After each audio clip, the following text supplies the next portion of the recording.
Hello students, welcome to E academy.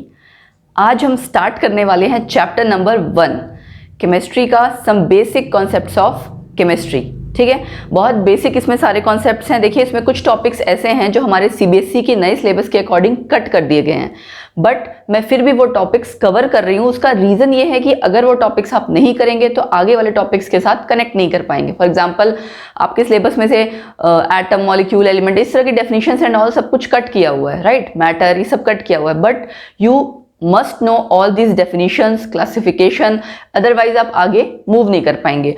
तो starting का जो पार्ट है जो मैं पढ़ाऊंगी वो हम फटाफट रिवाइज करेंगे एक तरह से, क्योंकि वो बहुत सी चीज़ें ऐसी हैं जो आपको पता है।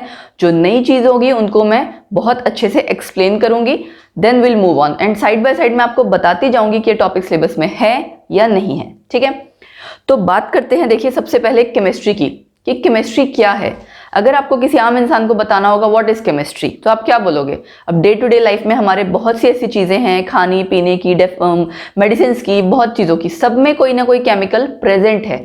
So basically it is the branch of science which deals with study of matter, उसकी कंपोजिशन, उसका स्ट्रक्चर, कि किस तरह से वो बने हैं, प्रॉपर्टीज क्या हैं, कौन से लॉज उनको गवर्न करते हैं, ये सारी चीजें आपकी आएंगी केमिस्ट्री में। ठीक है, अब बात आती है, दोबारा एक बार कर लेते हैं कि केमिस्ट्री सिंपल चीज है कि आप इसमें क्या स्टडी करते हो, मैटर एंड मैटर रिलेटेड उसके कंपोजिशन, कि किस तरह से वो बना है, उसकी स्ट्रक्चर क्या है, कैसा स्ट्रक्चर है ना, प्रॉपर्टीज क्या है उसकी, कौन से लॉज उसको गवर्न करते हैं, कैसे उनमें रिएक्शंस हो रही हैं, क्या चेंजेस आ रहे हैं, ये सारी चीजें आपकी केमिस्ट्री में कवर अप होगी। फिर बात आती है कि हमारी डे टू डे लाइफ में क्या इंपॉर्टेंस है, क्या स्कोप है केमिस्ट्री का। तो जैसा आपको पता है, देखिए, अगर आप डे टू डे लाइफ में देखिए, सबसे पहली चीज सपोज कीजिए हम कह देते हैं फूड। ठीक है, इंपॉर्टेंस की अगर मैं बात करूं, इंपॉर्टेंस या स्कोप की बात करूं, तो फूड जो भी आप खा रहे हैं, प्रिजर्वेटिव सब में डला होता है, एसिड रेगुलेटर्स सब में डले होते हैं, तो वो सब क्या है, एक तरह के केमिकल्स हैं, है ना। या फूड में ऐसे बहुत सी चीजें, पैक्ड फूड में तो देखिए सब में ही होता है, बट उसके अलावा भी जो आप घर में खाना वगैरह बना रहे हैं, कितनी ऐसी चीजें जिसमें हम बेकिंग सोडा डालते हैं। बेकिंग सोडा क्या है, एक तरह का केमिकल है। उसके बाद इसी तरह फूड हो गया, देन मेडिसिन में सब लोगों के घर में पैरासीटामोल ऑलमोस्ट होती ही है, पैरासीटामोल, डिस्प्रिन। ठीक है, ये क्या है, केमिकल्स ही हैं। अब पैरासीटामोल आपका क्या है, फीवर को कम करती है और पेन को भी रिलीव करती है। फीवर को जो कम करती है दैट इज एंटीपायरेटिक्स, और जो पेन रिलीव करती है दैट इज एनर्जेसिक। तो इसी तरह से मेडिसिन में भी केमिकल्स का रोल आ गया, नो डाउट केमिस्ट्री वहां भी इन्वॉल्व हो गई।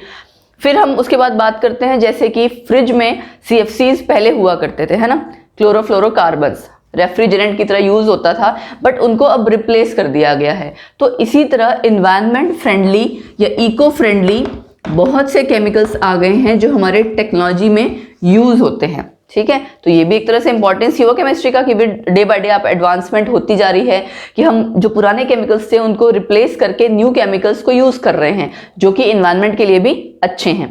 ठीक, और कहाँ देखिए यूज होता है केमिस्ट्री, अगर आप बात करो, मेडिसिन तो मेनली थी ही, जो बड़े आपके कह सकते हैं डिजीजेस हैं, उनके केस में भी यही चीज होती है कि आपको सपोज कीजिए कैंसर है, कैंसर में सिस्प्लेटिन यूज हो रहा है, या कई और तरह के मेडिसिन या ड्रग्स यूज हो रहे हैं, वहां सब जगह केमिस्ट्री इन्वॉल्व है।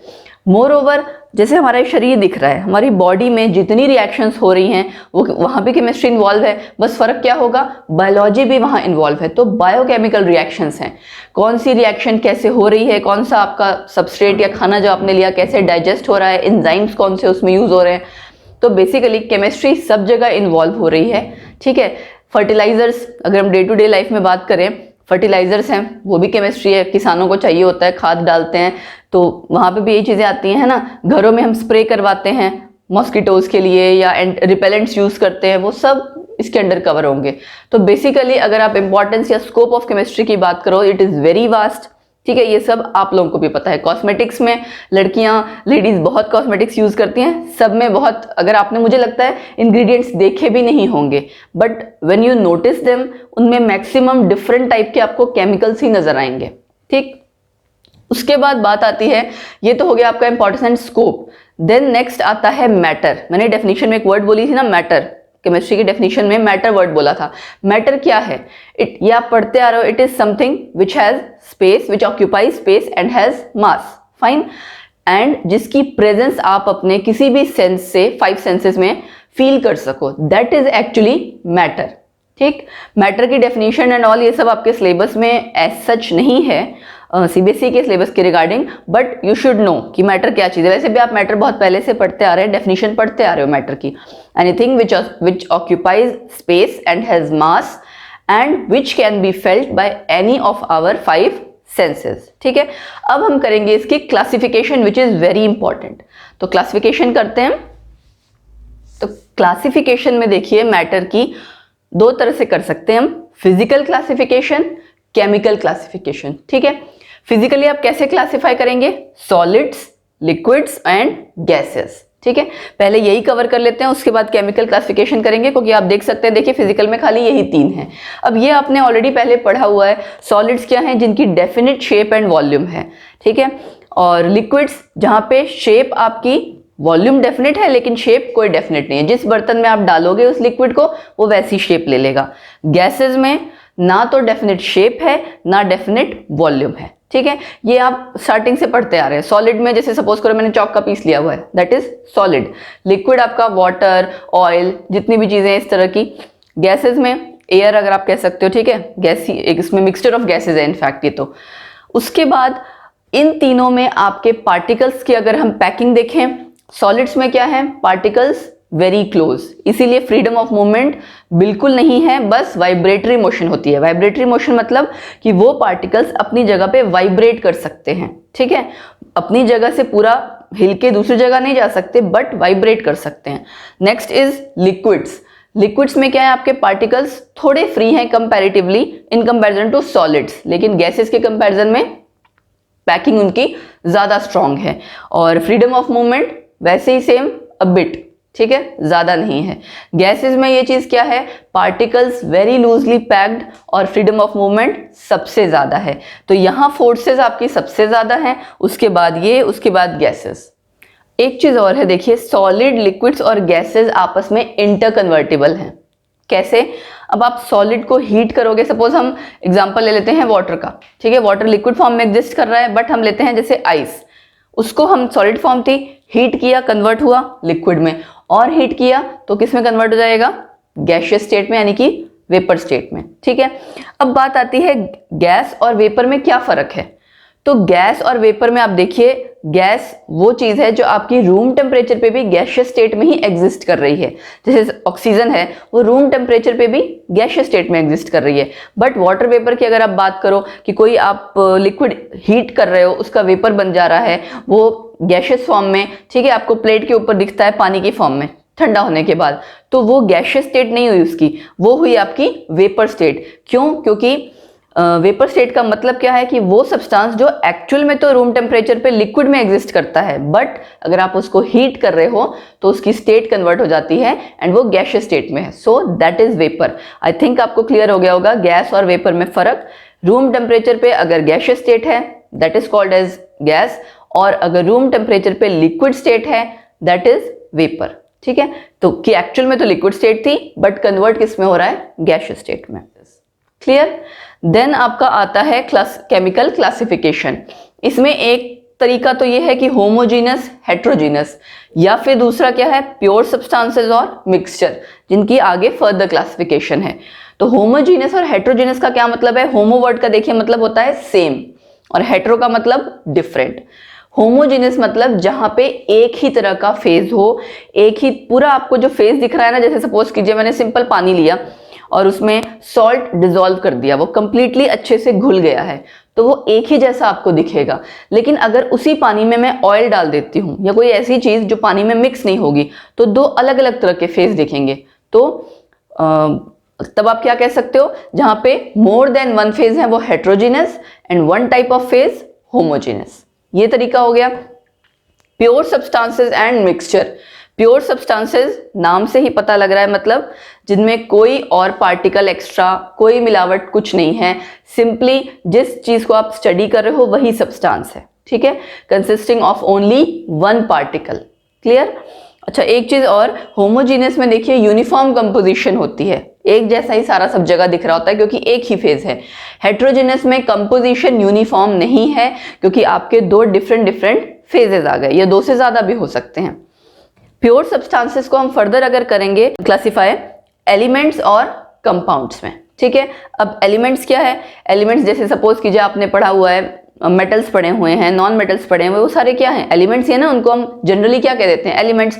तो यानी कि वो simplest form of pure substance जिसको कि ना तो तोड़ा जा सकता है ना वो किसी और से बनाया जा सकता है, जिसकी फिक्स्ड डेफिनेट अपनी प्रॉपर्टीज हैं। सो एलिमेंट्स को हम कैसे डिफाइन करेंगे, it is the simplest form of pure substance having definite physical and chemical properties which can neither be broken nor it can be built from any simple method।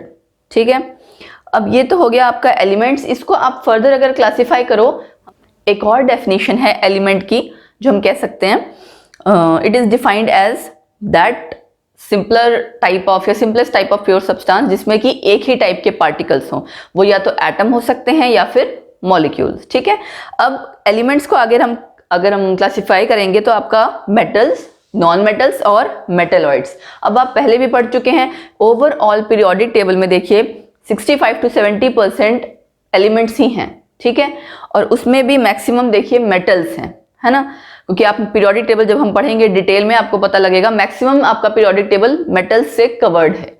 तो metals आपके क्या हैं, उनकी properties, they possess lustre, good conductors होते हैं of heat and electricity. अच्छा, उसके बाद आपके मेलिएबल एंड डक्टाइल होते हैं। मेलिएबल एंड डक्टाइल का मतलब कि आप उनको शीट्स में कन्वर्ट कर सकते हो या वायर्स में कन्वर्ट कर सकते हो। They can be beaten into wire, beaten into sheets and converted into या ड्रॉन इनटू वायर्स। ठीक, और आप इसकी properties melting point, boiling point को लेके हैं। तो ये सिंपली जैसे आप पहले पढ़ते आ रहे हैं, मेटल सॉफ्ट होते हैं, जैसे सोडियम है ना, लैब में उसको हम कट करते हैं तो बहुत सॉफ्टली कट हो जाता है। तो इस तरह की आप प्रॉपर्टीज ऑलरेडी पहले पढ़ चुके हो मेटल्स को लेके।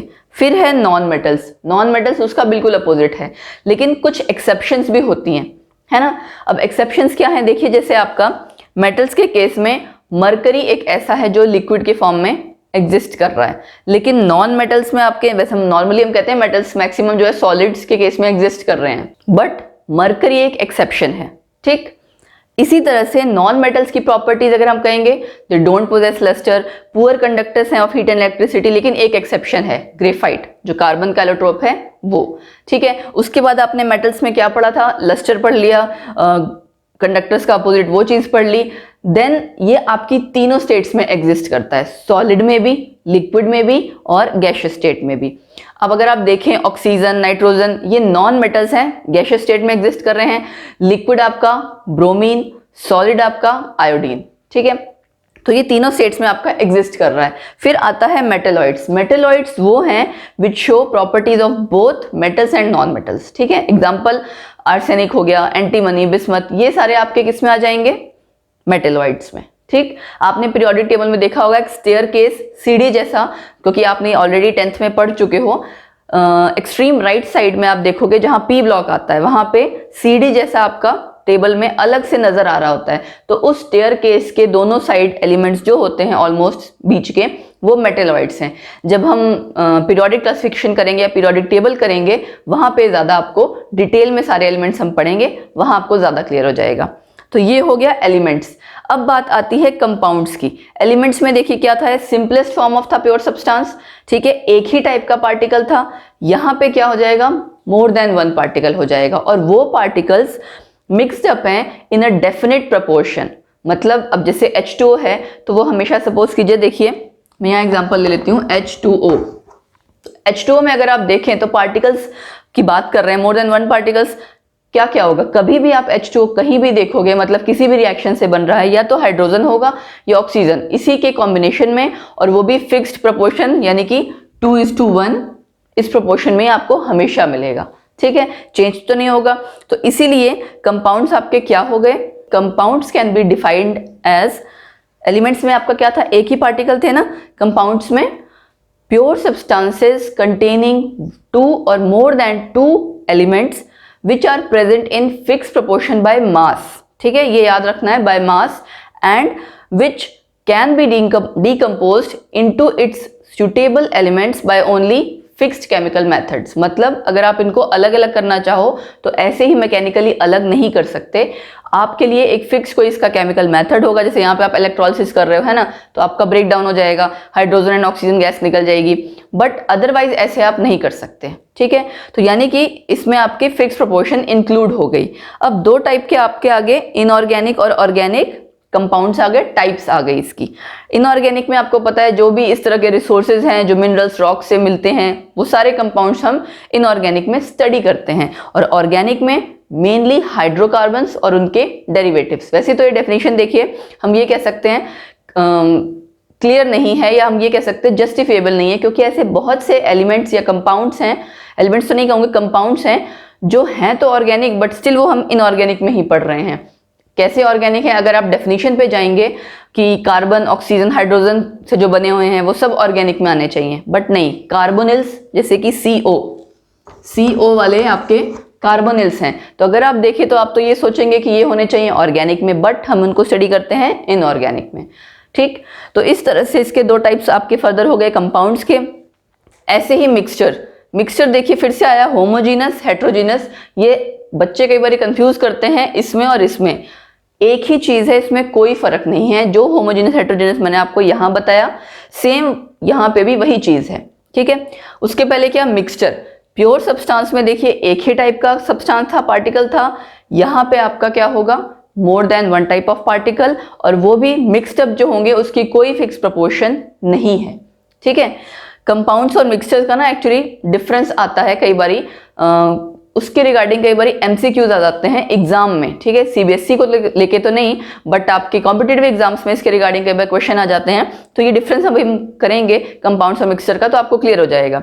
उससे पहले होमोजेनियस और हेट्रोजेनियस में आपको डेफिनेशन क्लियर हो गई कि यहाँ पे एक ही तरह का फेज है, वहाँ पे मोर देन वन फेज है। यहाँ यूनिफॉर्म कंपोजिशन है, वहाँ यूनिफॉर्म कंपोजिशन नहीं है। यहाँ पार्टिकल्स आप नेकेड आई से नहीं देख सकते, वहाँ पार्टिकल्स नेकेड आई से या तो दिख जाएंगे या फिर एटलीस्ट माइक्रोस्कोप में दिख जाएंगे, ठीक। अब इसके बाद हम करेंगे इन दोनों का डिफरेंस और कंपाउंड्स एंड मिक्सचर्स का डिफरेंस, क्योंकि ये इंपॉर्टेंट है, ठीक है। तो चलिए आगे करते हैं। सो मिक्सचर्स में होमोजीनियस और हेट्रोजीनियस का difference, it is very important. क्यों? MCQs जो आपके आते हैं वो इस सारे कॉन्सेप्ट्स को ओवरऑल आपको आना चाहिए, तभी आप अटेम्प्ट कर सकते हो। तो देखिए होमोजीनियस में क्या है, uniform composition through out, overall एक ही जैसी कंपोजिशन होनी चाहिए। हेट्रोजीनियस में नॉट यूनिफॉर्म, ठीक है, एक जैसी नहीं दिखेगी कंपोजिशन।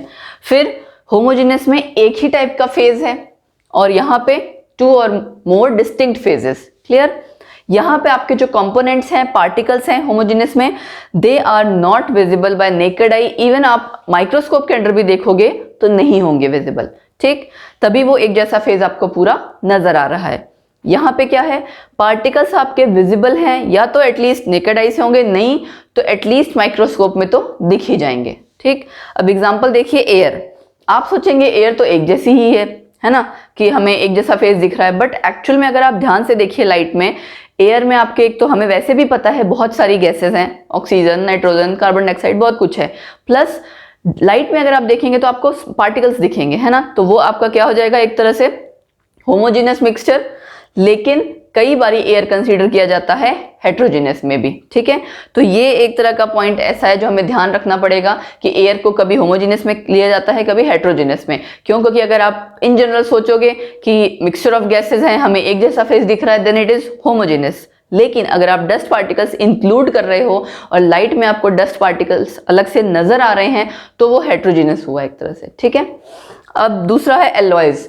एलॉय आपके जो भी हैं, जैसे ब्रास है, ब्रॉन्ज का मेडल है, वो उसमें एक जैसा ही फेस है, ठीक है। एलिमेंट्स आपके मिल गए तो मिलने के बाद ओवरऑल यूनिफॉर्म कंपोजिशन है, ठीक। उसके बाद है इधर हेट्रोजीनियस में एग्जांपल ऑयल इन वाटर। दो अलग अलग फेजेस आपको दिखते हैं, आप ऑयल मिलाओ पानी में, पेट्रोल मिलाओ, वो मिक्सअप नहीं होगा, दोनों आपको डिफरेंट अलग अलग नजर आ रहे होंगे। स्मोक में भी देखिए डस्ट पार्टिकल्स है, पार्टिकल्स उड़ रहे होते हैं, तो वो एक जैसा नहीं दिख रहा होता, कंपोजिशन उसकी यूनिफॉर्म नहीं होती, ठीक है। इसलिए किस में आ जाएगा वो, हेट्रोजीनियस मिक्सचर में। तो ये तो हो गया इसका इन दोनों का डिफरेंस। अब करते हैं मिक्सचर्स और कंपाउंड्स का difference. So first point, mixtures में देखिए कंपोनेंट्स आपके किसी भी रेशियो में प्रेजेंट होंगे, और कंपाउंड्स में fix ratio by mass. Second point क्या आता है, may or may not B homogeneous. अभी आपने देखा मिक्सचर्स हमारे होमोजेनियस हेट्रोजेनस दोनों टाइप के होते हैं, लेकिन कंपाउंड्स में क्या होगा, ऑलवेज होमोजेनस इन नेचर। जैसे कोई आपने कंपाउंड लिया वो एक ही जैसा होगा, उसमें यूनिफॉर्म कंपोजिशन होगी, ठीक है, इसीलिए होमोजेनस होगा। Then properties of mixture are similar और midway between those of its constituents. इसका क्या मतलब है कि मिक्सचर के जो भी कॉन्स्टिट्यूएंट्स हैं, अगर आप उनको अलग अलग देखोगे, उनकी प्रॉपर्टी और मिक्सचर की प्रॉपर्टी ऑलमोस्ट सिमिलर होंगी, लेकिन इसके केस में नहीं होगा। कंपाउंड्स में जैसे सपोज कीजिए कैल्शियम कार्बोनेट है, बनाया आप कैल्शियम कार्बोनेट क्या है, CaCO3, वो एक उसकी अपनी अलग प्रॉपर्टीज हैं, बना कैसे, CaO प्लस CO2 से, तो उन दोनों की अलग अलग प्रॉपर्टीज है। So entirely different properties of constituents from its compounds, ठीक है, मतलब जो आपके इसके कॉन्स्टिट्यूएंट्स होंगे उनकी अलग टाइप की प्रॉपर्टीज होगी और जो कंपाउंड बाद में बनेगा उसकी अलग। फिर क्या है फोर्थ पॉइंट में, separated by simple mechanical methods. बड़े आसानी से आप इनको अलग अलग कर सकते हैं इसके पार्टिकल्स कॉन्स्टिट्यूएंट्स, लेकिन कंपाउंड के केस में अगर सेपरेट करना है then only suitable chemical methods are there, otherwise नहीं हो सकता। Next point, formed by physical change. Mixture आपका किसी फिजिकल चेंज के कारण ही होता है, बनता है, केमिकल रिएक्शन कोई नहीं होती इस केस में, है ना। आपने सपोज कीजिए सैंड एंड सॉल्ट है, दोनों को ऐसे लिया मिला दिया, कोई फिजिकल क्या बोलते हैं केमिकल रिएक्शन नहीं हुई, कोई केमिकल चेंज नहीं हुआ, it's just a physical change. इसके केस में बाय केमिकल चेंज, हमने दो रिएक्टेंट्स को रिएक्ट करवाया, एक नया पूरा कंपाउंड बना है, ठीक।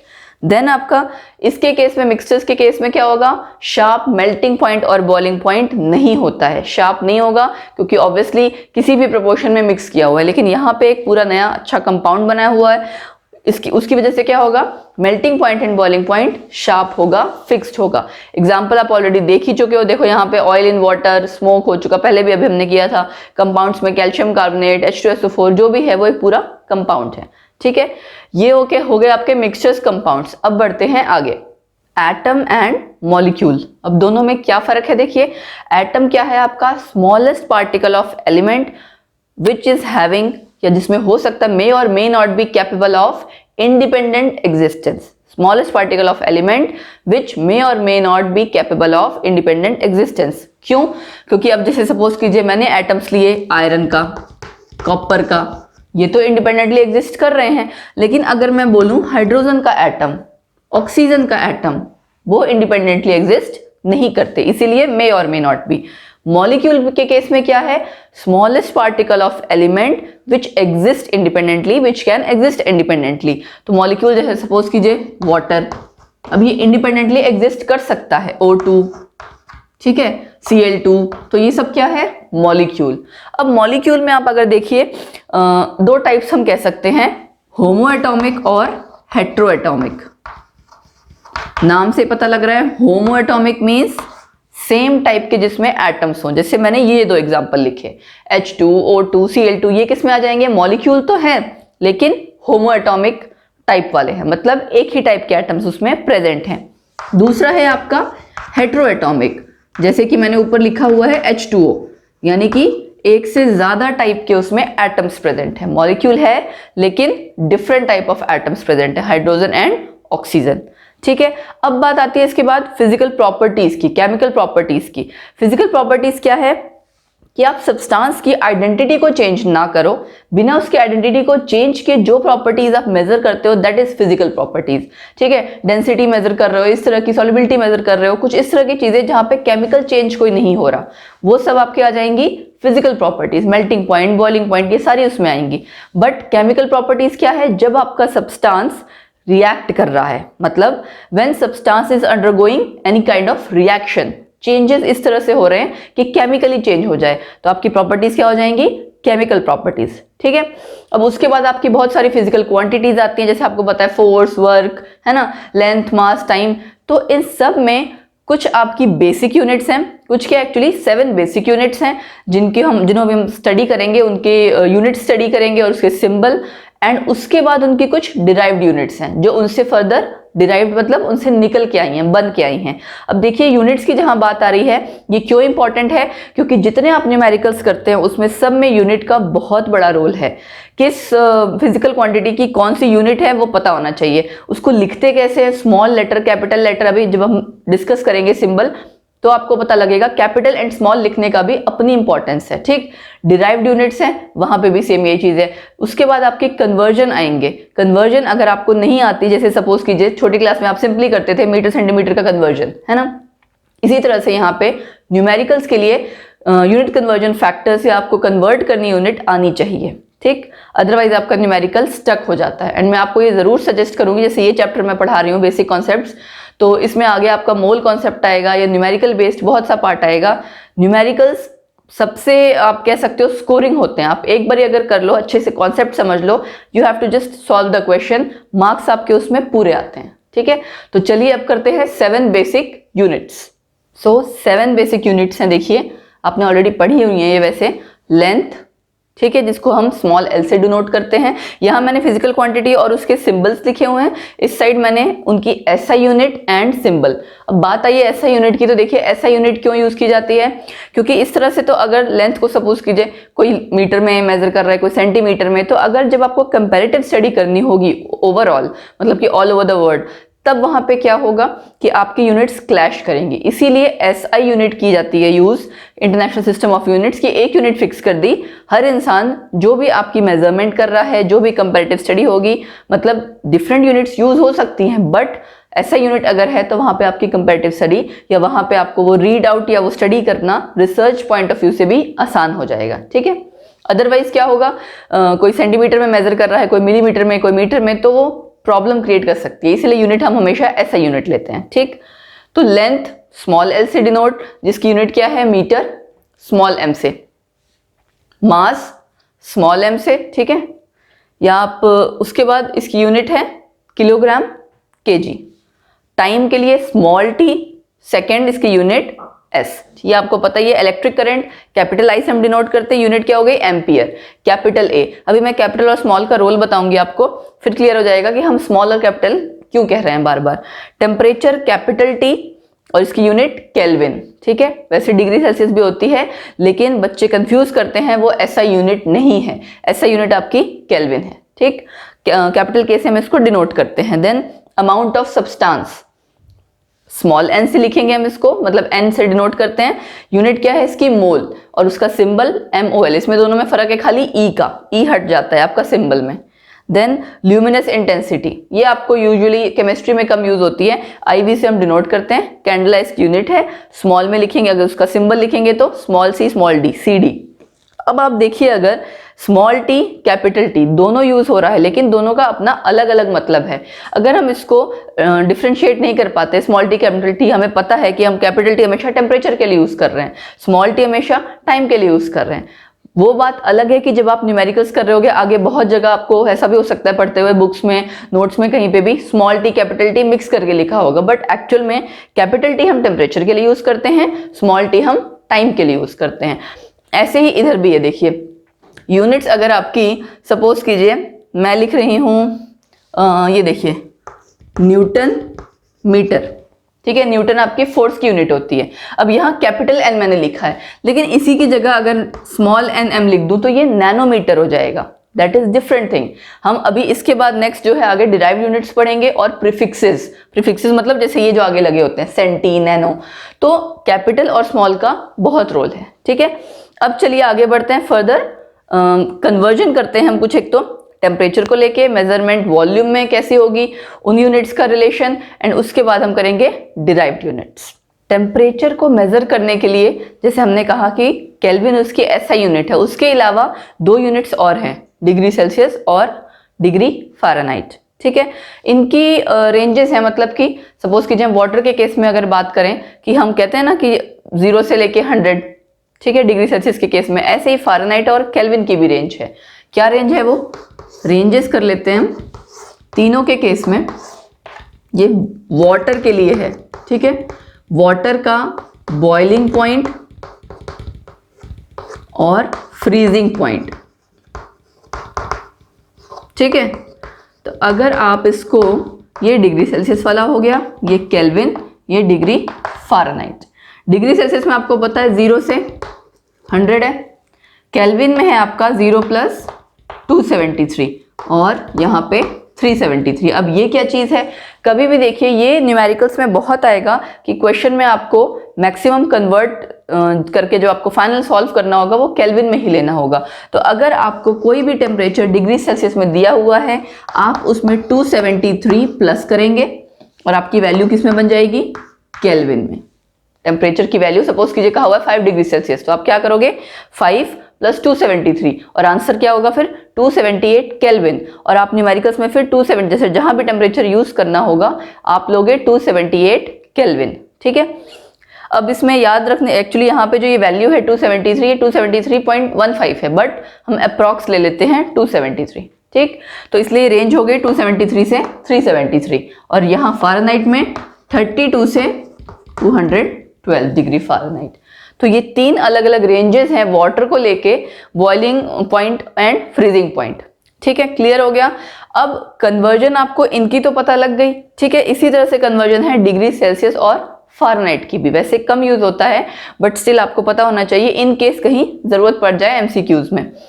2 फॉर्मूले हैं इसके, आई वुड सजेस्ट यू दोनों में से एक ही फॉर्मूला याद कीजिए। बच्चे क्या करते हैं, दोनों याद कर लेते हैं, कंफ्यूजन होती है कहाँ मल्टीप्लाई था, कहाँ माइनस था, कहाँ प्लस था। तो एक फॉर्मूला याद कर लीजिए जो आपको ठीक लगे। Degree Celsius = 5/9 multiplied by bracket में क्या है, जो भी फ़ारेनहाइट की वैल्यू होगी डिग्री फ़ारेनहाइट की -32।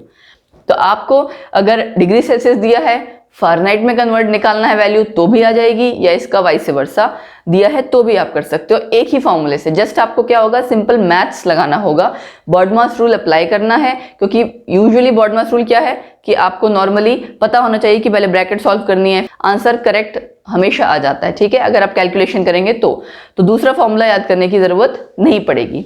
तो ये तो हो गया आपका मेजरमेंट ऑफ टेम्परेचर। अब बात आती है मेजरमेंट ऑफ वॉल्यूम की। वॉल्यूम के केस में देखिए, अगर मैं इसको सपोज यहीं कर लेते हैं, वॉल्यूम के केस में 1 लीटर आपकी किसके बराबर होता है, 1000 ml के। ठीक है, ये आप नॉर्मली पढ़ते आ रहे हैं, 1000 ml या फिर 1000 सेंटीमीटर क्यूब या फिर 1 डेसीमीटर क्यूब। अब ये मैं क्यों बता रही हूँ, क्योंकि कन्वर्जेंस में ये सारी चीज़ें बहुत काम आती हैं। अब जो जितने भी आपको न्यूमेरिकल्स आएंगे वहाँ पे आपको वॉल्यूम जो है मैक्सिमम सेंटीमीटर क्यूब में कई बार लिखी होगी, कई बार मिलीलीटर में लिखी होगी। यहाँ से देखिए, अगर आप देख सकते हैं तो क्या रिलेशन निकल रहा है, 1 मिलीलीटर = 1 सेंटीमीटर क्यूब। ठीक, तो आपको क्वेश्चन जिस हिसाब से दिया होगा उस हिसाब से आपने कन्वर्ट करके कर लेना है। 1 मिलीलीटर दिया, इसका मतलब है कि 1 सेंटीमीटर क्यूब। यूजुअली जब गैसेस की रिएक्शन होगी, आपको आगे स्टेट्स ऑफ मैटर आएगा, वहां पे इसकी जरूरत सबसे ज्यादा पड़ती है। उसके बाद है आपका ये रिलेशन तो है।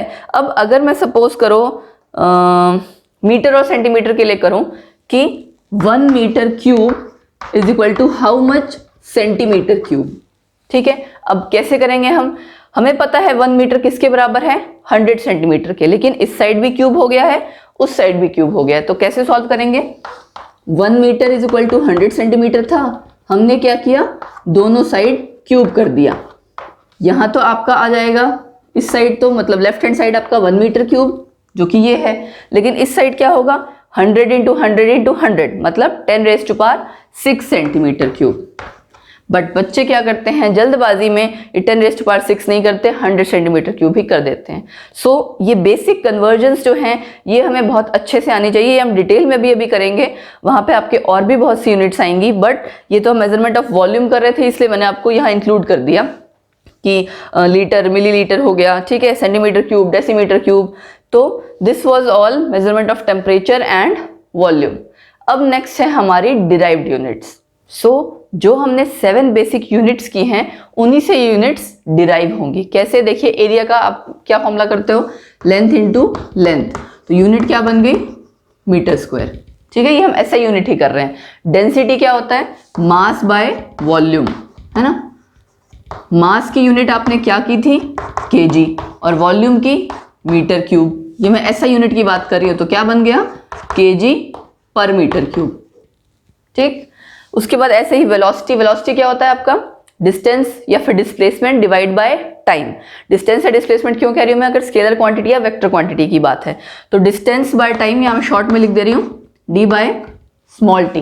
तो डिस्टेंस के लिए आप क्या करोगे, मीटर के डिस्टेंस आपका लेंथ है ना, तो मीटर आ गया, और टाइम के लिए सेकेंड, तो metre per second. Clear. Acceleration में क्या है, वेलोसिटी बाय टाइम या स्पीड बाय टाइम, तो इसकी यूनिट क्या आ जाएगी, मीटर पर सेकेंड स्क्वायर। ठीक। देन फोर्स, फोर्स आपकी क्या होती है, physical to ma, mass into acceleration. ठीक है, मास की आपकी क्या यूनिट करी आपने, केजी करी, और एक्सीलरेशन की मीटर पर सेकेंड स्क्वायर, तो क्या बन जाएगा, केजी, मास मल्टीप्लाई था ना, केजी यहां से आया आपका मास से, और acceleration metre per second square लिखो या इसको रेज़ टू पावर -2, एक ही बात है। अब फोर्स की यूनिट न्यूटन होती है, एसआई यूनिट, कैपिटल एन, तो यानी 1 न्यूटन किसके बराबर हो गया, 1 Newton is equal to 1 KG metre per second square. ये क्यों जरूरी है जानना, क्योंकि कई बार आपका सपोज करो क्वेश्चंस में, न्यूमेरिकल्स में ये यूनिट नहीं दी होती, लेकिन दिया होता है KG metre per second square, और आप पहचान नहीं पाते कि किस चीज के बारे में बात हो रही है, इसलिए ये रिलेशन भी पता होने चाहिए। इसी तरह वर्क, वर्क के लिए क्या है, F into S, force into distance. यहाँ पे अब आप कई सारी यूनिट्स निकाल सकते हो, ऐसा यूनिट्स अगर आप निकालो सपोज करो तो क्या होगी, फोर्स के लिए आपने ये कैलकुलेट की हुई थी KG metre per second square, और डिस्टेंस का एक और आ जाएगा मीटर, तो क्या कर देंगे हम, केजी मीटर स्क्वायर पर सेकेंड स्क्वायर। लेकिन वर्क या एनर्जी, इसका पता है आपको, इसकी क्या यूनिट होती है, जूल, JOULE। ठीक है, जूल कैपिटल J से हम लिखते हैं, तो 1 जूल किसके बराबर हो गया, is equal to 1 KG metre square पर सेकेंड स्क्वायर, या फिर न्यूटन मीटर, यहां से अगर हम फोर्स की लें N और डिस्टेंस की ले लें मीटर। तो इसी तरह से जो भी आपकी यूनिट्स डिराइव कर रहे हैं हम सिंपल बेसिक यूनिट से, ये सारी क्या आ जाएंगी, डिराइव्ड यूनिट्स। अब बात आती है लास्ट में खाली प्रीफिक्सेस की। ठीक है, तो अब हम कर लेते हैं प्रीफिक्सेस, सो दैट आपके उसके बाद कन्वर्जन्स हैं या जितने न्यूमेरिकल्स हैं उसमें ये सारा कंटेंट आप अप्लाई कर सको। प्रीफिक्सेस देखिए कई सारे हैं, लेकिन मैंने यहाँ पे वो लिए हैं जो मेनली ज्यादा यूज होते हैं हमें न्यूमेरिकल्स में। ठीक है, सबसे पहला है डेसी। अब इसका मल्टीप्लाइंग फैक्टर क्या है, 10 रेज़ टू पावर -1, सेंटी का 10 raise to power -2, milli 10 raise to power -3, micro 10 raise to power -6। Deci का तो स्मॉल डी सिंबल है, सेंटी का स्मॉल सी, मिली का स्मॉल एम, माइक्रो का म्यू, यू जैसा दिखता है। ठीक है, नैनो के लिए small n 10 raise to power -9, pico के लिए small p 10 raise to power -12, femto के लिए small f 10 raise to power -15। इसका क्या मतलब हो गया, जैसे 1 decimetre is equal to 10 raise to power -1 metre, ये मतलब हुआ इसका। 1 centimetre is equal to 10 raise to power -2 metre. आपको भी पता है, देखिए अगर आप इसको इस साइड लेके आए तो क्या हो जाएगा, 1 मीटर इक्वल टू 100 सेंटीमीटर।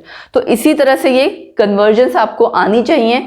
ठीक है, चाहे किसी भी फॉर्म में पूछी हो, कहीं पे भी जरूरत हो, क्योंकि आपको पता है यूनिट सेम होनी चाहिए, तभी आप न्यूमेरिकल में फर्दर प्रोसीड कर सकते हैं। उसके बाद एक जगह 1 आंगस्ट्रॉम। ठीक है, ये भी लेंथ की यूनिट है, 10 रेज़ टू पावर -10 मीटर। बहुत जगह यूज होता है, इसलिए मैंने बता दिया कि ये न्यूमेरिकल्स वगैरह में काफी जगह आता है। तो हमारा नेक्स्ट टॉपिक है प्रिसीजन एंड एक्यूरेसी।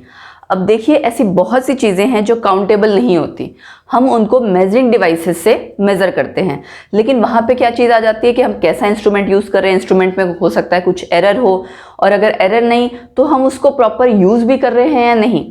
तो वो मेजरमेंट हमारी 2 चीज़ पे डिपेंड करती है, एक तो इंस्ट्रूमेंट पे कि इंस्ट्रूमेंटल एरर ना हो, दूसरी क्या चीज़, स्किल ऑफ द ऑपरेटर कि जो उसको ऑपरेट कर रहा है वो प्रॉपरली कर रहा है या नहीं कर रहा है। राइट, क्योंकि बहुत बार ऐसा होता है कि आपको उसको पहले 0 करना होता है, डिजिटल आपके जहाँ भी जितनी भी मेजरमेंट्स होती हैं वो चीज़ अगर किसी को नहीं आती, सो इट मीन्स कि मेजरमेंट गलत हो रही है। अब ये 2 चीज़ों में हम पहले करते हैं एक्यूरेसी। ये रिलेटेड है डायरेक्टली कि मेजरमेंट कैसे की गई है।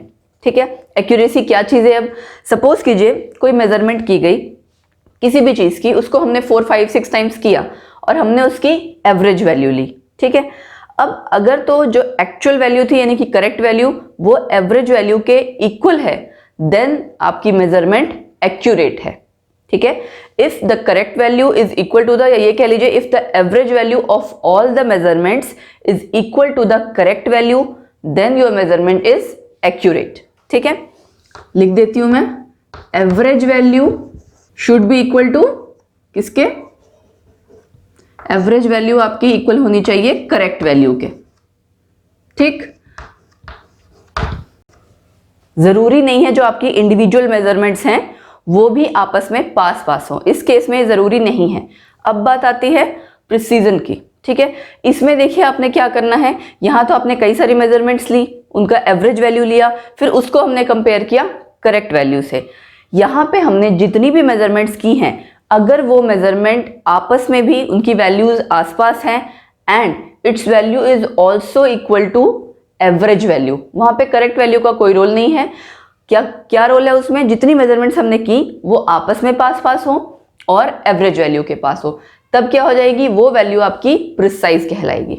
क्लियर, यानी कि इंडिविजुअल मेजरमेंट्स आपकी जो भी होंगी, इंडिविजुअल वैल्यूज लिख लेती हूं मैं, इंडिविजुअल वैल्यूज क्लोज होनी चाहिए and also close to average value. ठीक, आई होप ये आपको क्लियर हो गया होगा। यहाँ पे खाली एवरेज वैल्यू हमने ली सारी मेजरमेंट्स की, उसको कंपेयर किया करेक्ट वैल्यू से, और यहाँ पे हमने क्या किया है, जितनी आपकी इंडिविजुअल वैल्यूज हैं वो आपस में भी पास पास हैं and also close to the average value. ठीक, अब एक एग्जाम्पल लेते हैं, उस एग्जाम्पल से आपको क्लियर हो जाएगा। फाइन, तो अब देखिए इस एग्जाम्पल से हमें क्लियर हो जाएगा आपको कि दोनों में डिफरेंस क्या है। फर्स्ट केस लेते हैं ए, यहाँ पे मैंने एक्चुअली ये जो बॉल्स आपको दिख रही हैं ये मेजरमेंट शो की है ना। यहाँ पे फर्स्ट में देखिए पांचों मेजरमेंट्स पास पास हैं और ये जो एरोज हैं इट इज करेक्ट वैल्यू, जिसकी हम बात कर रहे थे ना, वो है ये करेक्ट वैल्यू। ठीक है, पहले केस में देखिए पांचों मेजरमेंट्स आपस में भी पास पास हैं और करेक्ट वैल्यू के भी पास हैं और इनकी एवरेज भी यही लाई करेगी। तो इसका मतलब इस केस में एक्यूरेसी भी गुड, प्रिसीजन भी गुड। ठीक है, तो both accuracy and precision good first के केस में।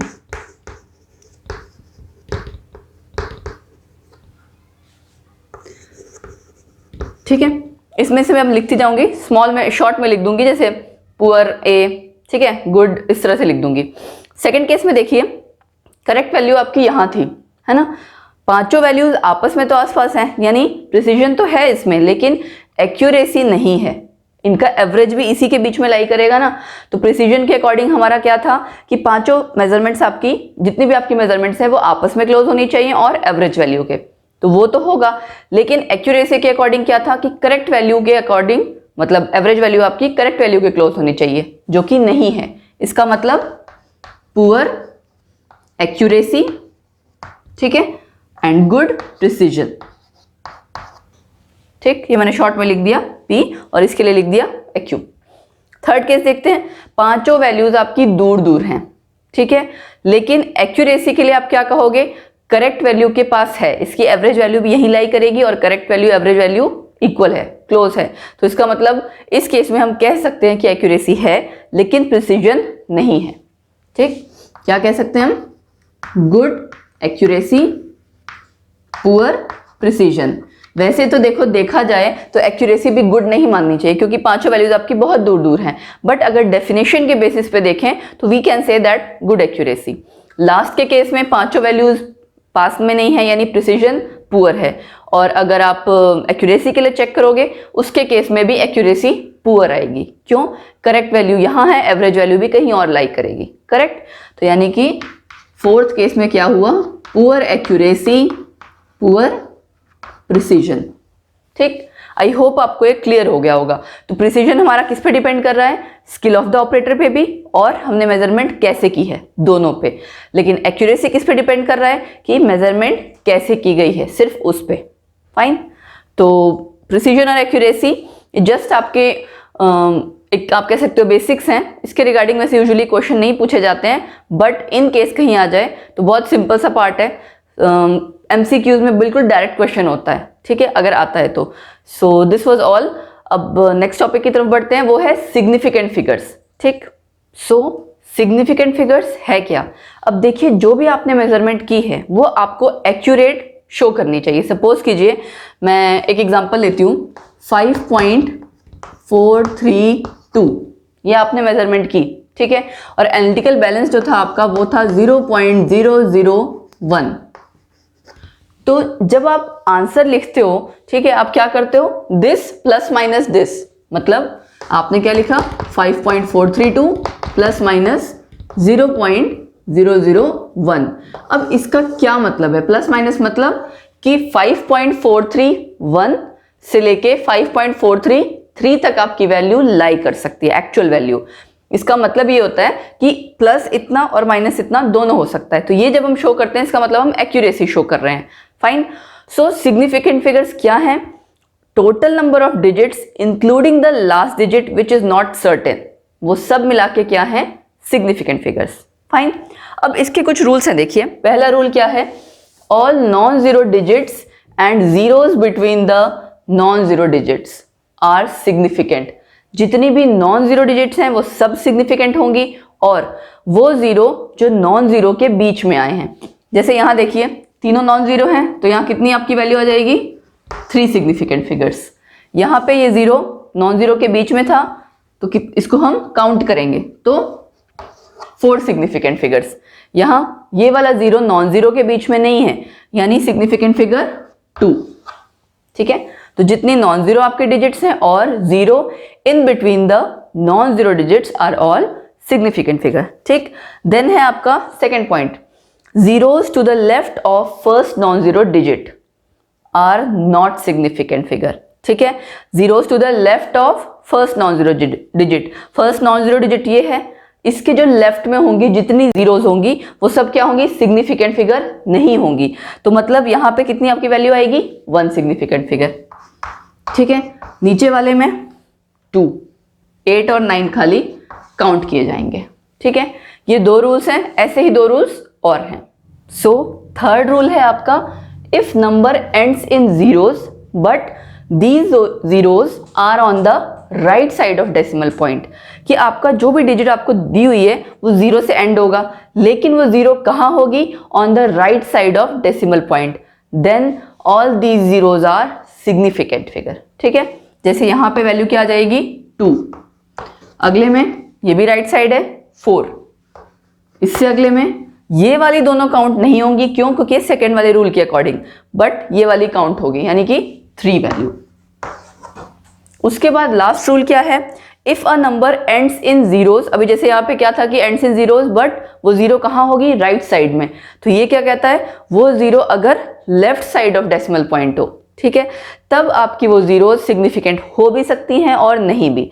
अब देखिए जैसे ये है 30900, यहां अगर मैं डॉट लगा के जीरो लगा दे रही हूँ, इसका मतलब यही है ना कि ये जीरोस जो भी हैं लेफ्ट साइड है डेसिमल पॉइंट में, इसको आप एक्सपोनेंशियल फॉर्म में एक्सप्रेस कर सकते हो। कैसे, जैसे सपोज कीजिए मैंने किया 3.09 इंटू 10⁴, या फिर 3.090 इंटू 10⁵। तो इसी तरह से आप कई फॉर्म्स में इसको एक्सप्रेस कर सकते हो। तो जब भी आप एक्सपोनेंशियल फॉर्म में एक्सप्रेस करोगे, ये 10 वाली जो भी चीज़ें होती हैं, मतलब 10 उसकी पावर, उसको आप काउंट नहीं करते सिग्निफिकेंट फिगर में, आपने सिर्फ क्या देखना है, आगे वाली वैल्यूज। जैसे इसमें कितने हो जाएंगी, 3, इसमें 4, इसी तरह से अगर आप करो 3.0900 तो वहां पे 5। करेक्ट। तो ये आपके 4 रूल्स थे सिग्निफिकेंट फिगर के। अब बात आती है, अगर हम कई सारे मेजरमेंट्स लेते हैं या कई सारी वैल्यूज हैं, उनको मल्टीप्लाई या डिवाइड करते हैं, ठीक है, तो आपका फाइनल आंसर जो आना चाहिए उसकी वैल्यू आपने ऐसी लिखनी है कि जितनी आपकी 4-5 वैल्यूज थी जिनको आप मल्टीप्लाई कर रहे थे या डिवाइड कर रहे थे, उसमें least number of significant figure जिसमें भी है, सपोज कीजिए ये तीनों ही था, सपोज कीजिए तीनों को मैंने मल्टीप्लाई डिवाइड मिला के किया, इन दोनों को मल्टीप्लाई कर दिया, देन इससे डिवाइड कर दिया, तो आपको फाइनल आंसर किस में निकालना है। देखिए यहाँ तीनों में कितनी कितनी फिगर्स हैं, 2, 4, 3, तो लीस्ट सिग्निफिकेंट फिगर कितनी हुई, 2। तो आपका फाइनल आंसर ऐसे एक्सप्रेस होना चाहिए रिजल्ट, जिसमें कि 2 सिग्निफिकेंट फिगर्स होंगी। करेक्ट। ये बात हो गई मल्टीप्लाई डिवाइड की। अब बात आती है एडिशन सब्ट्रैक्शन की। इसमें आप क्या करते हो, सिग्निफिकेंट फिगर का कोई रोल नहीं है, इसमें है रोल राउंडिंग ऑफ का, कि आपका फाइनल आंसर राउंड ऑफ करके आना चाहिए। ठीक है, अब पहले देखते हैं राउंड ऑफ के रूल्स क्या हैं। 2-3 रूल्स राउंड ऑफ के हैं, वो कर लेते हैं, फिर हम एडिशन सब्ट्रैक्शन वाला रूल डिस्कस करेंगे। सो राउंड ऑफ कैसे करते हैं, देखिए आपको सपोज कोई मैंने डायरेक्टली एग्जांपल लिया है, उसी से क्लियर हो जाएगा। आपको यहां तक अगर डिजिट रखनी है, ठीक है, रिटेन करनी है, तो इससे अगले वाला नंबर आपको सबसे पहले चेक करना होगा। अगर ये मोर देन, ये तो जैसे लेस देन 5 है, अगर ये लेस देन 5 है तो क्या करेंगे हम, ये वाली वैल्यू आपकी एज सच रह जाएगी, यानी 1.43 आप इसको राउंड ऑफ करके लिखोगे। क्लियर। अब है कि जहां तक रिटेन करना था उससे अगली वाली वैल्यू मोर देन 5 है, तब आप क्या करोगे 1.44। क्लियर। अब अगर वो वाली लास्ट वाली वैल्यू 5 ही है, लेस देन मोर देन तो कर लिया आपने, 5 ही है, तो वहां 2 केस आता है कि उससे जस्ट पहली वाली वैल्यू, प्रीसीडिंग वैल्यू आपकी या तो ऑड होगी या इवन होगी। ठीक है, ऑड के केस में आपने वैल्यू राउंड ऑफ कर देनी है, एक बढ़ा देनी है, इवन के केस में आपकी सेम रह जाएगी। इतनी सी चीजें हैं राउंड ऑफ के लिए रूल्स। ठीक है, 3 रूल्स हैं ये। लेस देन 5 सेम रह जाएगा, मोर देन 5 इंक्रीज कर दोगे, अगर 5 है ऑड है तो इंक्रीज होगा, इवन है तो सेम रहेगा। ठीक। अब ऐड और सब्ट्रैक्ट की जो आपने, मैं रूल की बात कर रही थी, उसमें जितनी वैल्यूज आपने ली, ऐड किया, सब्ट्रैक्ट किया, जो भी किया, फाइनल आंसर आपका किसमें एक्सप्रेस होगा, जितने की लीस्ट डेसिमल प्लेसेस वाली वैल्यू होगी। सपोज करो 3-4 मैंने चीजें प्लस की, 1.453, ठीक है, 12.1, 1.98, तो आपने जब इसको प्लस किया, फाइनल आंसर आपका डेसिमल प्लेसेस के बाद देखिए यहाँ पे 1 है, यहाँ पे 2 है, यहाँ पे 3 है, तो फाइनल आंसर आपका कैसे होगा, डेसिमल के बाद एक वैल्यू तक, दैट्स इट। वहां पे क्या था, मल्टीप्लाई डिवाइड में least number of significant figures होनी चाहिए, यहाँ राउंड ऑफ को लेके कैलकुलेट किया जाता है कि लीस्ट डेसिमल प्लेसेस वाली जो भी आपकी वैल्यू होगी आफ्टर डेसिमल, जितनी वैल्यूज होगी उसके हिसाब से आप फाइनल रिजल्ट एक्सप्रेस करोगे। ठीक है, अब कुछ एग्जांपल लेते हैं, वहां बताइएगा सिग्निफिकेंट फिगर्स कितने होने चाहिए। आप जो भी इस तरह के क्वेश्चन है उसको पॉज करके बीच में खुद से सॉल्व कर सकते हैं, उसके बाद दोबारा चेक कर सकते हैं। ठीक है, सपोज कीजिए मैंने आपको वैल्यू दी एवोगैड्रो नंबर। अब क्या बताया था मैंने, 10 की पावर वाली चीज जो है इसको हम नहीं देखते, सिर्फ ये देखते हैं, तो इसके अकॉर्डिंग 4 सिग्निफिकेंट फिगर्स। ठीक। अब 8000,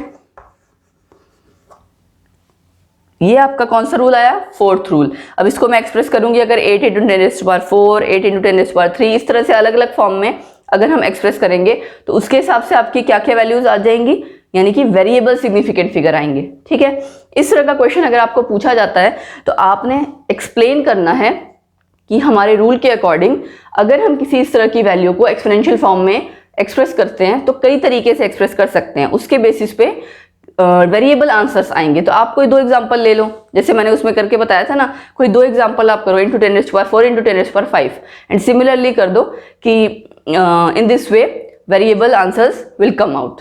ठीक। और उसके अलावा सपोज कीजिए आपकी पाई की वैल्यू है, पाई में कितनी सिग्निफिकेंट फिगर्स होंगी।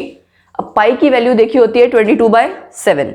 ठीक है, या फिर इसको आप अगर क्या लिखते हो 3.14, इसके आगे भी बहुत सारी वैल्यूज होती हैं, यानी कि ये आपकी वैल्यू एक्सटेंड करती जा रही है। ठीक है, तो हमें नहीं पता कि कहां तक एक्सटेंड होगी, इसका मतलब इसका आंसर क्या है, infinite number of significant figures. Correct. So this was all for significant figures and rounding off. अब बढ़ते हैं नेक्स्ट टॉपिक पे, जिसमें कि हमें यूनिट के कन्वर्जन को सीखना है, विच is very important for numerical purpose. ठीक। सो डायमेंशनल एनालिसिस, इसी में आप क्या करते हो, यूनिट कन्वर्जन फैक्टर इसी में आता है। ठीक है, जो मैं आपकी बात कर रही थी ना कि हमें यूनिट को कन्वर्ट करना आना चाहिए, विच is very helpful in case of numericals. तो यूनिट कन्वर्जन फैक्टर क्या चीज है, अब देखिए आपको जैसे पता है 1 metre is equal to 100 centimetre. ठीक है, अगर यूनिट का मतलब क्या होता है 1, इस चीज को मैं 2 तरीके से लिख के आपको दिखा रही हूं। See 1 metre divide by 100 centimetre is equal to 1 होगा। इसी को अगर मैं अपोजिटली क्या लिख सकती हूँ, 100 centimetre divide by 1 metre is equal to 1। ठीक है, ये मैंने 2 फॉर्म्स में लिखा, दोनों ही एक ही बात है, एक बार मैंने इसको न्यूमरेटर में रखा, एक बार इसको न्यूमरेटर में रखा, है ना। तो ये आपके क्या हुए, ये आपके हुए यूनिट कन्वर्जन फैक्टर्स, ठीक, मतलब जो कि आपको यूनिट को कन्वर्ट करने में हेल्प कर रहे हैं।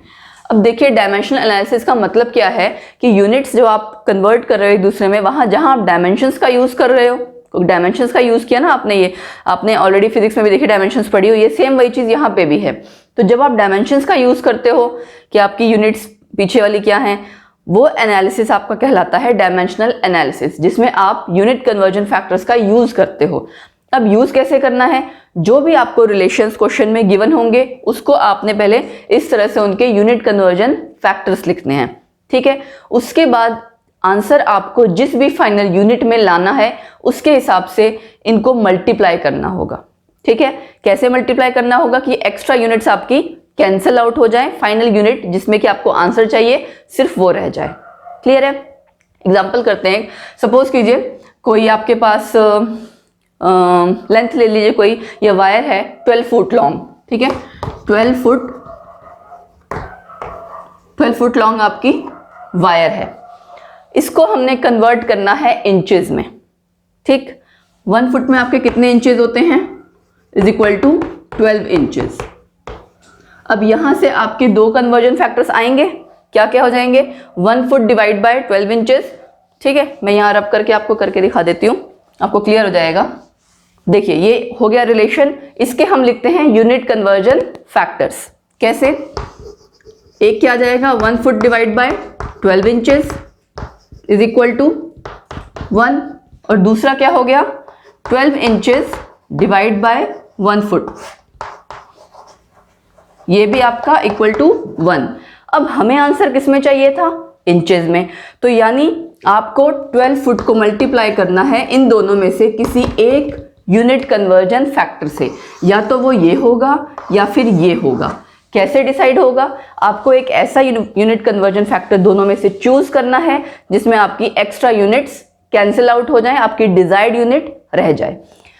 यहां ऊपर आपका फुट दिख रहा है तो यानी आपके डिनोमिनेटर में फुट आना चाहिए, तभी आपका कैंसिल आउट होगी और फाइनल आंसर इंचेस में आएगा। तो हम किससे मल्टीप्लाई करेंगे, इससे, into 12 inches divide by 1 foot, ये कैंसिल आउट हो जाएगा, फाइनल आंसर आपका 144 इंचेस, ठीक है। तो ये था आपका यूनिट कन्वर्जन उस पे बेस्ड क्वेश्चन। ये तो देखिए यहाँ पे एक ही यूनिट इन्वॉल्व हो रही थी, एक ही रिलेशन इन्वॉल्व हो रहा था, आई कैन से। कई बार ऐसा क्वेश्चन आता है जिसमें मल्टीपल रिलेशंस हैं, जैसे किलोमीटर है, किलोमीटर का आपको कन्वर्ट करने को कह दिया जाए इंचेस तक, आपके जितने रिलेशंस हैं आप इस तरह से लिखोगे, सबके यूनिट कन्वर्जन फैक्टर लिखोगे, देन इस हिसाब से मल्टीप्लाई करोगे कि आपकी एक्स्ट्रा यूनिट्स कैंसिल आउट होती जाएं, ठीक है। एक और एग्जांपल ले लेते हैं सो दैट आपको क्लियर हो जाए। 3 किलोमीटर में आपके कितने इंचेस हैं, यही कह रहे थे ना हम एक्स्ट्रा क्वेश्चन, जिसमें कि आपके 3 किलोमीटर में हाउ मेनी इंचेस, ठीक है।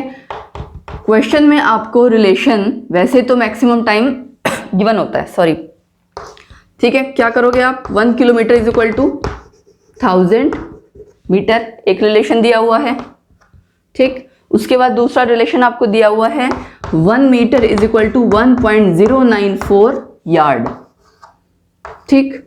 और तीसरा आपको दिया हुआ है 1 yard is equal to 36 inches, ठीक। क्या करना है अब आपने, तीनों के अलग अलग यूनिट कन्वर्जन फैक्टर्स आएंगे, सबके 2 यूनिट कन्वर्जन फैक्टर्स आएंगे, और आप कैसे डिसाइड करोगे, वैसे ही सेम जैसे यूनिट कैंसिल आउट करनी है। तो मैं डायरेक्टली 3 किलोमीटर से लिख रही हूं, ठीक है। एक आपका क्या आ जाएगा 1 किलोमीटर डिवाइड बाय 1000 मीटर, दूसरा यूनिट कन्वर्जन क्या आएगा 1000 मीटर डिवाइड बाय 1 किलोमीटर। तो हमें पता लग रहा है हमें अपनी किलोमीटर वाली यूनिट कैंसिल आउट करनी है, इसलिए हम इससे मल्टीप्लाई करेंगे। ये जरूर याद रखो कि यूनिट सब जगह लिखना है, अदरवाइज इस क्वेश्चन को आप करेक्टली नहीं कर पाओगे। नेक्स्ट, इसके केस में क्या हो जाएगा, अब हमें क्या कैंसिल आउट करना है, मीटर, यानी मीटर हमारा नीचे जाना चाहिए। सो 1.094 यार्ड डिवाइड बाय 1 मीटर। अब हमारा यार्ड कटना चाहिए, तो 36 inches divide by 1 yard. Yard cut किया मैंने, यहाँ से मीटर कट किया, यहाँ से किलोमीटर कट किया, ठीक। पूरा आप मल्टीप्लाई कर दोगे, ये हमारी वैल्यू आ गई 1.18 इंटू 10⁵ इंचेस। क्लियर? सो इस तरह से आपके, ये तो आप देखिए स्टेप बाय स्टेप क्वेश्चन कर रहे हो, बट जब आपके न्यूमेरिकल्स आएंगे वहां पे आपको रफ में जस्ट करना होगा, क्योंकि आपकी यूनिट सेम होनी चाहिए, तभी आप न्यूमेरिकल में फर्दर प्रोसीड कर सकते हो। क्लियर? तो इसलिए मैंने यूनिट कन्वर्जन फैक्टर्स, ये जितने टॉपिक्स आपने अभी तक पढ़े हैं ना, सिग्निफिकेंट फिगर, राउंडिंग ऑफ, ये सारे टॉपिक्स ओवरऑल केमिस्ट्री में आपके यूजफुल हैं, तभी ये आपके हैं some basic concepts of chemistry में। ये टॉपिक्स देखिए, ऐसे बहुत सारे टॉपिक्स हैं जो आपके सिलेबस में नहीं थे, बट इनके बिना आप आगे प्रोसीड नहीं कर सकते। That's why I took all these topics to make it clear कि इनको कैसे हम अप्लाई करते हैं फर्दर चैप्टर्स में, न्यूमेरिकल्स में। So this was all for this lecture. Next lecture से हम आगे फर्दर पढ़ेंगे, लॉज पढ़ेंगे इस चैप्टर में, आगे जो लॉज हैं, आगे जितने न्यूमेरिकल्स हैं वो पढ़ेंगे। आपको ये लेक्चर कैसा लगा ये प्लीज़ ज़रूर बताएं। अपना जो भी आपके कमेंट्स हैं, जो भी आपको लेक्चर के रिगार्डिंग कुछ भी, चाहे क्वेरी है, चाहे आपके कोई सजेशंस हैं, प्लीज़ वो हमें ज़रूर बताएं। And that's all for this lecture. Thank you.